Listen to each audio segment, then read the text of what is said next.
북이스라엘에게 닥치게 될 하나님의 심판과 엄청난 슬픔 속에서 그들이 살 수 있는 유일한 길이 있음을 말씀하십니다. 여호와 하나님을 찾는 것입니다. 그러면 살게 될 것이라 말씀하십니다. 우리가 드리는 예배가 종교적인 의무라고 생각하고 그 의무를 내가 감당해야 하기에 예배를 견디고 있는 우리의 모습이 있다면, 여러분, 그것은 곧 베델과 길갈과 부엘세바에 서 있었던 이스라엘 백성과 다름없습니다.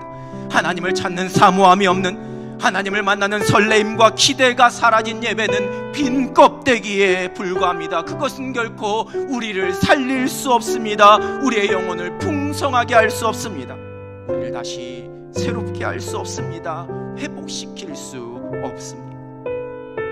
예배는 곧 하나님을 찾고 하나님을 만나는 자리입니다. 죄인된 인간, 피조물된 인간이 거룩하신 하나님, 창조주 되신 하나님을 만나는, 도저히 은혜와 사랑이 아니고는 허락될 수 없는 하나님의 긍휼과 자비로 허락하신 감격과 은혜의 자리가 곧 예배의 자리입니다. 예배는 우리를 찾아오시는 하나님을 만나고 하나님을 경험하는 자리입니다.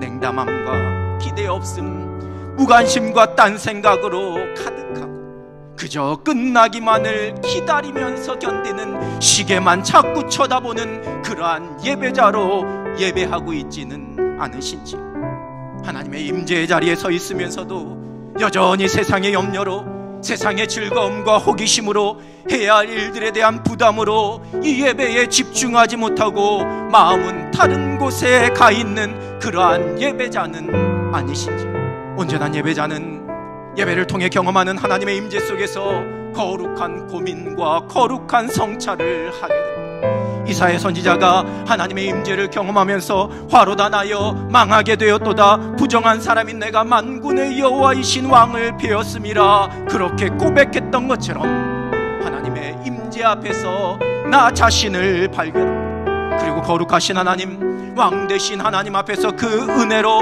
하나님의 형상대로 지음받은 내가 존귀한 자라는 것을 깨닫고 나의 존재를 새롭게 발견합니다. 온전한 예배자는 예배를 통해 하나님의 임재 속에서 하나님의 뜻을 분별하고 하나님의 마음을 깨닫습니다. 혼란스럽고 어지러운 세상 속에서 분별하며 살아가야 할 하나님의 선하신 계획, 하나님의 기뻐하시는 일이 무엇인지 예배 가운데 깨닫습니다. 나에게 원하시는, 나에게 기대하시는 하나님의 사람으로서의 모습을 깨닫습니다. 내 의지가 아닌 하나님의 뜻대로 새로워집니다. 하늘의 비전으로 삶의 목적과 방향이 새로워집니다. 온전한 예배자는 예배를 통해 하나님께서 주시는 하늘의 평안과 기쁨을 누리게 됩니다. 하나님을 만남으로 하나님에게 있는 영원한 즐거움과 기쁨과 우리에게 주시려는 평안과 미래와 희망, 그 소망을 노래하게 됩니다. 세상의 모든 근심과 염려와 한숨이 하늘의 평안으로, 하늘의 소망의 기쁨으로 새롭게 되는 자리, 그것이 곧 예배의 자리입니다. 온전한 예배자는 예배를 통해 그리스도인다움, 하나님의 사람다움을 회복하게 됩니다. 우리를 위해 십자가에서 죽으신 예수 그리스도, 그 십자가의 생명의 복음이 우리로 그리스도인 되게 하셨습니다. 그 구원의 은혜를 다시 한번 깨닫고 고백하면서 그 감격 속에서 그리스도인다운 사람으로, 하나님의 사람다운 사람으로 새롭게 되는 은혜, 그것이 예배자가 누리는 은혜입니다. 사랑하는 성도 여러분, 예배는 하나님의 하나님 되심, 우리를 위해 행하신 하나님을 기억하는 자리입니다. 예배는 우리를 위해 행하실 그 하나님의 일을 기대하며 사모하는 자리입니다. 하나님을 찾으십시오. 그래야 우리가 살 수 있습니다. 하나님을 찾으십시오. 그래야 우리가 새롭게 될 수 있습니다.